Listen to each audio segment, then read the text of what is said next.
शिवाजी महाराज की जय. मी अक्षय अवकेरकर गेले 5 वर्षापासून इथं रायगड गाईड काम करत आहे. प्रत्येक शुभक्त्याने येताना शिवरायांचं चरित्र आणि शिवराय यांनी कसं स्वराज्य घडवलं हे सर्व शुभक्त्यांना सांगतो.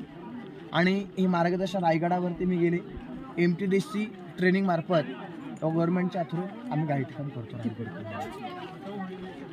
गव्हर्नमेंट ऑथॉरिटी हिरकणी माता दररोज दही दूध पिकवण्यासाठी रायगडावरती यायची. एके दिवशी तुला उशीर झाला कारण की रायगड किल्ल्यावरती दरबारामध्ये मर्दानी खेळ चालवते. मग त्या मर्दानी खेळ पबड चालवते बगडामध्ये बघण्यासाठी. आणि किल्ल्याचा दरवाजा बंद केला सांगोजी काटकरांनी. गडावाचा दरवाजा बंद केल्यामुळे हिरकणी माताला खाली काय सोडलं नाही.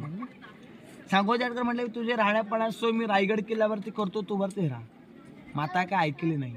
100 एकरामध्ये फिरले. रात्रीच्या 12च्या सुमारे कडाच्या पश्चिमेच्या कडावरती गेली. आज आपण त्या कडावरून खाली पाहिलं तर दरी पाहायला मिळते. पण त्या मातेला रात्रीच्या 12च्या सुमारे रड कलेकरू डोलासमोर पाहायला मिळत होतं. माता कडाच्या खाली जाऊ लागली.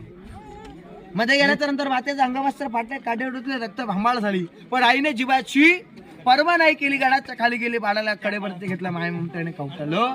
मायचा हात फिरवला. पादरा खाली घेतला. दूध वाजलं.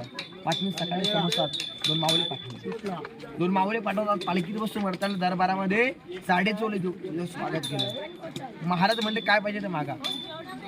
तिलाच वरती बोलावलं. 4.5 स्वागत केलं. महाराज म्हणले आता तू खाली उतरून दाखव. ती माता म्हणते क्षमा करायला लागली. ज्यावेळी उतरलो त्यावेळी माझ्यासोबत माझं बाळ नव्हतं.